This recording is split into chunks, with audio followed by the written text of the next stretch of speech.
বিচার না হওয়া পর্যন্ত রাজপথ ছাড়ব না। ইনকিলাব মঞ্চের বিশাল ব্লকেডে অচল রাজধানী। আসসালামু আলাইকুম। জুলাই গণঅভ্যুত্থানের অন্যতম মুখ এবং ইনকিলাব মঞ্চের মুখপাত্র শহীদ শরীফ ওসমান হাদী হত্যার বিচারের দাবিতে আবারও উত্তাল রাজপথ। আজ শুক্রবার জুমার নামাজের পর রাজধানীর শাহবাগ মোড় অবরোধ করে বিক্ষোভ করছেন ইনকিলাব মঞ্চের হাজার হাজার নেতাকর্মী। খুনিদের গ্রেপ্তার ও দৃষ্টান্তমূলক শাস্তির দাবিতে স্লোগানে স্লোগানে প্রকম্পিত হচ্ছে পুরো এলাকা। কেন এই অবরোধ এবং কি বলছেন আন্দোলনকারীরা? বিস্তারিত থাকছে প্রতিবেদনে। পূর্ব ঘোষণা অনুযায়ী আজ জুমার নামাজের পর ঢাকা বিশ্ববিদ্যালয়ের কেন্দ্রীয় জামে মসজিদ থেকে একটি বিশাল বিক্ষোভ মিছিল বের করে ইনকিলাব মঞ্চ।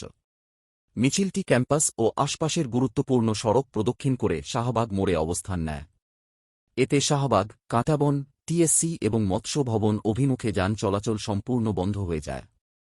অবরোধে অংশ নেওয়া আন্দোলনকারীরা আপোস না বিপ্লব, বিপ্লব বিপ্লব, আমরা সবাই হাদী হব, যুগে যুগে লড়ে যাব, এমন সব জ্বালাময়ী স্লোগান দিতে থাকেন।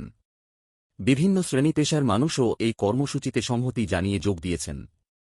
উল্লেখ্য, গত 12 ডিসেম্বর দুপুরে পুরানা পল্টনের বক্স কালভার্ট রোডে রিকশায় থাকা অবস্থায় শরীফ ওসমান হাদীকে মাথায় গুলি করে সন্ত্রাসীরা।